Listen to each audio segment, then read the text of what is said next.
Hello, everybody. Welcome to the sixth and final installment of my short story, Purple Jesus. We're going to get right to it. I would have drank that squishy bottle, too. I would have stood right next to my car and guzzled the pop-offs, even though I knew it would wreck my stomach.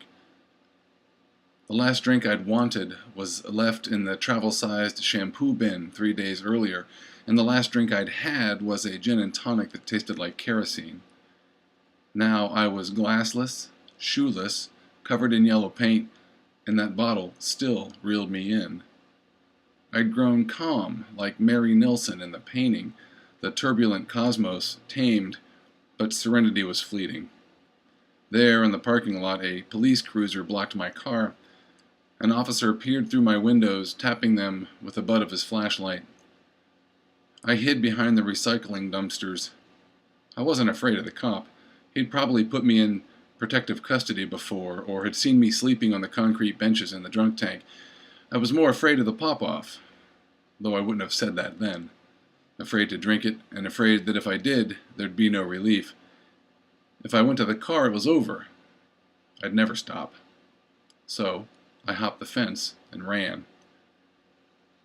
Long before my brother shared his purple Jesus, I'd gone into the woods with a few older boys who tried to make me believe we were lost. We followed a creek that ran parallel to our neighborhood. The strip of land was our wilderness, a quarter-mile patch of trees between my street and Interstate 95, a barrier against the blur of cars and trash collecting along the shoulders and against the guardrails. They goaded me, trying to pry forth tears, telling me how saddened my mother would be when she found out I was lost forever. Suddenly fed up with their taunting, I broke off the trail and marched toward the street, a few hundred feet distant. Before long, I reached a chain-link fence and cut through a shaded backyard, lawn dotted with crabgrass and patches of dirt. Perhaps a few months earlier, I might have played along, drummed up the requisite knee-knocking terror, and allowed the boys to feel a sense of spurious but earned heroism. Now, burning with a raw blankness, I cut across another lawn and ran to the same place I'd returned when I had left the boys by the creek, my mother's house. Her street was stilled by night. How many times had I stolen into her house at this hour only to pass out in the hallway or in the bathtub? How many times had I carried on conversations or arguments with my mother, then awoke with no memory of such? How many times before he went away to college and then to start his own family did my brother watch from the bathroom doorway as I puked away a night's worth of booze? How often had I cursed the bedroom at the top of the stairs and my twin bed with its meager mattress? I desperately wanted to lie there again, to beg my mother for entry, for a one-night-only reprieve from banishment. Pledges of sobriety had opened doors in the past, but such trickery was unlikely to prevail any longer. I only had myself to blame, of course. My mother was perfectly calm and sensible when she at last barred my entry after I'd stolen her inherited collection of silver dollars. This was as an adult, I'm ashamed to admit, not as an irresponsible teenager. During a visit, she left me alone and went to get snacks from the kitchen.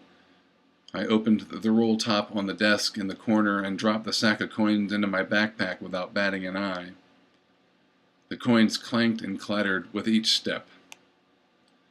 For years, I convinced myself that she simply let me steal them, perhaps out of guilt or remorse over not providing something essential in my childhood, the lack of which caused my weak character. I believed my crime justified. Didn't my brother have his bounty? A young and perky wife, active, energetic boys, 2 Irish setters, a hybrid sedan. That wasn't my only rationalization, nor my only theft. The pilfering of wallets and jewelry boxes and glove boxes and medicine cabinets and piggy banks seemed natural, necessary even. It would break her heart if I asked to sleep in my old bed. Breaking in, navigating the squeaking and groaning stairs on my way to the twin-sized sanctuary of my old room would result in another night in jail and continued bafflement from all concerned. Where was a man like me to turn? I could stagger back to my apartment, but there was nothing there worth wanting. I could walk away from its 2 shabby rooms and not recall a single specific detail aside from its graying walls and second-hand futon. No photos, no television, not even any booze. The thought of the Popoffs made my fingernails throb. I wandered around to the front of the house in time to see Mother's neighbor, Mr. Ellard, the poor schmuck, stooped and shuffling to the curb with his small dog Fizzle, who hobbled too, both of them barely alive.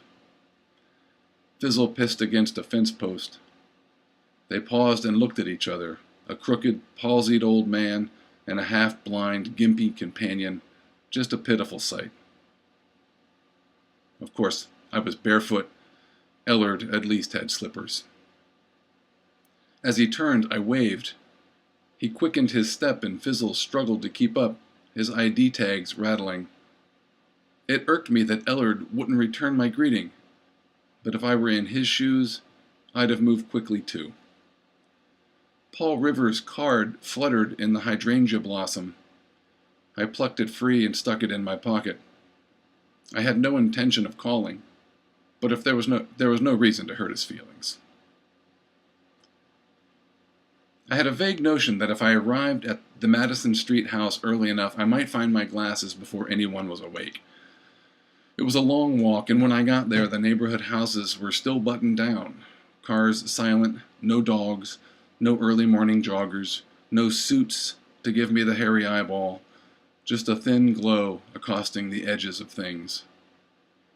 I stood at the hedge for a moment, but decided to simply walk through the yard. I just didn't have the energy to sneak. All pretense had been lifted. Everything was gone, even the squishy bottle.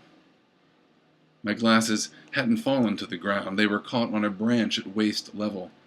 Lord, I was tired. My feet ached. Bare for hours, my heels pulsed a dull, broad pain. I held my glasses and looked back at the house. There, framed in her bedroom window, stood my daughter, blurry and formless, half-shadowed and half aglow with fresh sunlight filtering through the trees. Light gathered along the periphery of her face and pooled in her damp eyes. Even in her sleep-mussed state, she cast over me a warmth long absent. I know how crazy it must seem to suggest that my neglected daughter might extend even the slightest benevolence toward me, a trespassing, paint-spattered wreck. But what would I gain from lying? I wanted so badly to tell her that I was not drunk, and that I had been at the school when she was at orientation, and that I had felt the vibration of the softball's connection with her bat, and cheered her footsteps as she charged first base. I wanted to tell her about the phone number in my pocket and how the man who belonged to the number had something he said I could have, too. She didn't move, my Jenny, though she did raise her hand a bit, maybe to wave or to wipe sleep or tears from her eyes. She waited for me. The whole house now rippled with light, the hedge alive with colonies of birds and insects, bees unleashed into the gardens by the squadron. The spaces surrounding me thrummed with electric motion, everything spinning. However, my body, mine, remained firmly rooted, my feet cooled by dewy carpet. I held my glasses. Ginny leaned out her window, still unclear, hazy, but radiant, closer than ever before. Closer even than she was shortly after birth, wrapped snugly and offered to me by a nurse in green scrubs, when I was too afraid to take her weight or to look too long at her scrunched and red face. From her window, Jenny spoke, a single syllable collapsing the remaining distance between us. Dad? And though I was afraid, Though my hands shook and my body rattled fiercely, I raised my glasses and set them upon my nose. "Yes, Jenny," I said. "Yes." Thank you. That's it. I think I'm going to do another story. I'll start Houses for the Dead next week. Thanks for listening.